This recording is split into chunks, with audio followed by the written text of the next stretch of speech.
Plastic பற்றி பாடிட வந்தோம். அதனை நாங்கள் காதில் வாங்கி போட்டிட கேட்டோம். ஆணவ கண்ணோடு அற்ப பொருட்களின் ஆசையோடு பன்மடங்கு பிளாஸ்டிக் படைத்தோம்.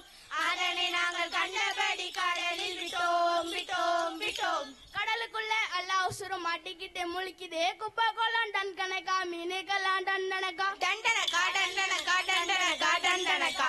அதாகப்பட்டது அது என்னன்னா, அது என்னன்னா ஆண்டு 2050 2050 நம்ம கடல்ல நம்ம கடலாண்ட. ஏன் தம்பி தமிழ்ல தானே பேசிட்டு இருக்கேன், இப்ப ஏன் நீ வேற மொழிக்கு மாத்திட்டு இருக்க? எதுலயா விட்டு? நம்ம கடலாண்ட. நம்ம கடலாண்ட. அக்கா நீங்களுமா?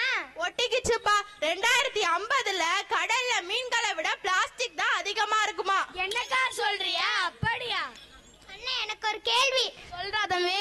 அப்ப வலைய வீசினா நெத்திலி சிக்காதா, நெகிழி தான் சிக்குமா? நெத்திலி கேள்விப்பட்டிருக்கேன். அது என்னடா தம்பி நெகிழி? பிளாஸ்டிக் தான்பா தமிழ்ல நெகிழின்னு சொல்றோம். இந்த நெகிழிய தான் 1856 ஒரு விஞ்ஞானி கண்டுபிடிச்சாரா. நல்லதுக்காக கண்டுபிடிச்ச நெகிழி இந்த உலகத்தையே நாசமா ஆக்குது. என்னக்கா சொல்றிய? அதுக்கு யார் காரணம்? நாம தான் காரணம். நல்லா இருக்க மழையா கொண்டு மழையா பிளாஸ்டிக்க குவிச்சோமே, மழையா பிளாஸ்டிக்க குவிச்சோமே.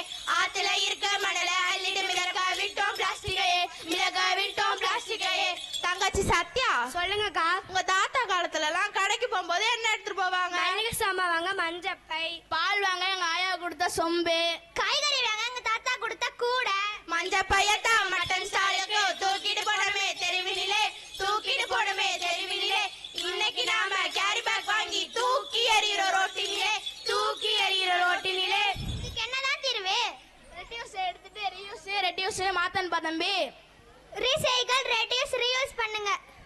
ரீசைக்கிள் பண்ணா மட்டும் போதுங்க, ரியூஸ் பண்ணுங்க, நெகிழிய ரிடியூஸ் பண்ணுங்க. ஆமா பண்ணுங்க. தடை வச்சாதான் நம்ம நெகிழிய தவிர்ப்போமா? நாம தமிழர்கள் தடைய தகர்க்கிறவங்க ஜல்லிக்கட்டு மாதிரி. நாளைக்கு நம்ம தலைமுறை நல்லா இருக்கணும்னா நாம மாறணும், இவங்க மாறணும், பாக்குற எல்லாரும் மாறணும். தன்னடத்தம் என்று சொல்லியே வெளியில் காண ஆமா